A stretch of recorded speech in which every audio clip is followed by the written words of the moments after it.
stade de l'équipe de Braga. Ce stade se trouve dans la ville de Braga au Portugal. Ce fut l'un des stades de l'Euro 2004. En effet, il a même été bâti spécialement pour ce championnat. Concernant son coût, il figure parmi les stades les plus chers du Portugal. Sa construction ayant nécessité 83 millions d'euros pour une architecture unique en son genre. Une immense perforation a même dû être réalisée dans la roche pour rendre cette construction possible. Le stade ne comporte que 2 tribunes pour une capacité de 30 000 spectateurs. Les toits sont joints par des cordes métalliques parallèles et juste derrière les buts se trouve un énorme rocher sur lequel est accroché un tableau magnétique coloré. Ce stade est aujourd'hui le stade officiel du club local de Braga. Le stade Otmar Hitzfeld.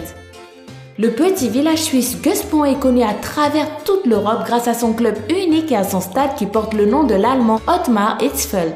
Ce stade se situe dans les Alpes suisses près d'un complexe touristique à environ 2000 mètres au-dessus de la surface de la Terre. C'est pour ça que c'est le stade le plus haut d'Europe. Ce dernier a été bâti sur une surface plane qui n'était pourtant pas suffisante pour édifier tout un stade. La surface de ce stade est donc réduite du quart par rapport au standard. Vu que les herbes poussent aussi très mal à cette hauteur-là, les concepteurs ont utilisé du gazon artificiel. Autre souci, il est également difficile d'atteindre le stade avec des moyens de transport normaux. Du coup, tous les sportifs et les employés du club sont obligés de recourir au téléphérique depuis le stade de Stalding qui se trouve tout près.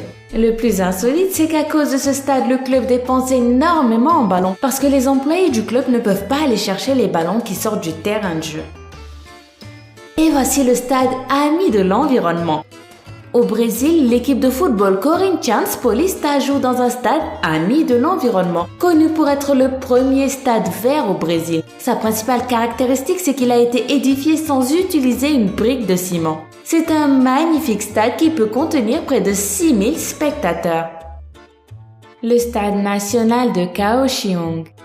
C'est le premier stade 100% solaire. Avec son toit recouvert de 8844 panneaux solaires, il produit l'énergie nécessaire à ses systèmes d'éclairage et de sonorisation. Et lorsqu'il n'accueille pas de manifestations, l'électricité générée sert à alimenter les quartiers alentours. Quant à son design futuriste, il évoque une queue de dragon qui s'enroule sur elle-même pour dévoiler 55 000 sièges. Inauguré pour les Jeux mondiaux de 2009, ce monumental bâtiment vert a été conçu par l'architecte japonais Toyo Ito.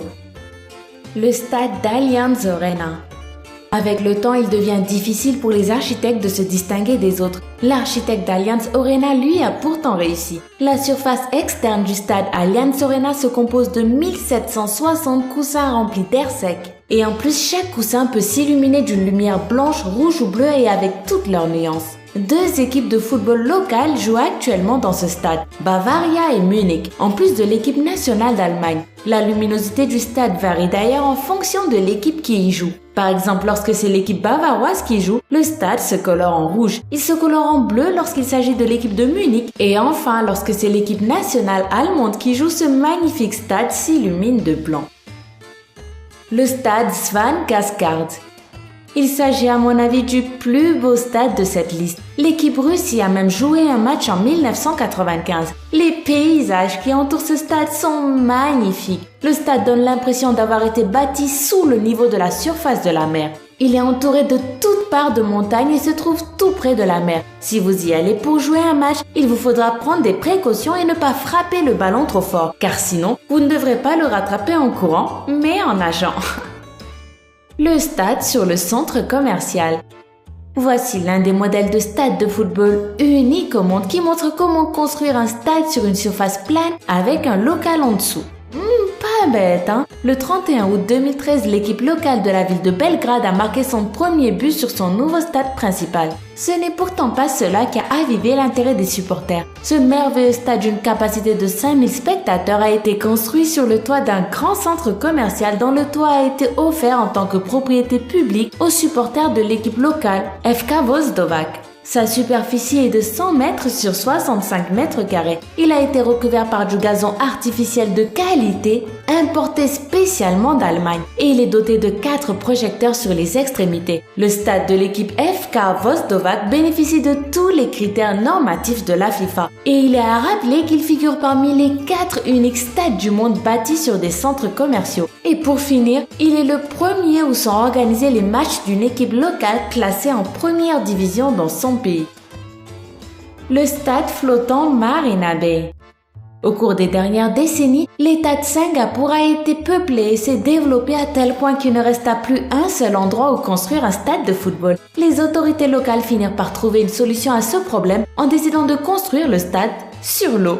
Ce stade a donc été édifié sur le golfe qui porte le même nom. C'est le stade flottant Marina Bay. En plus des différents terrains et des événements de fête, il existe une allée touristique qui traverse ce stade d'une capacité de 30 000 spectateurs et dont les gradins se trouvent sur la plage. Quant au terrain de jeu lui-même, il est construit en béton. Il mesure 120 mètres de longueur et 83 mètres de largeur. Et il peut supporter un poids de 1700 tonnes, soit environ 9000 personnes. Le stade a été ouvert en 2007 et peut servir à la pratique de plusieurs sports ainsi qu'à des activités culturelles.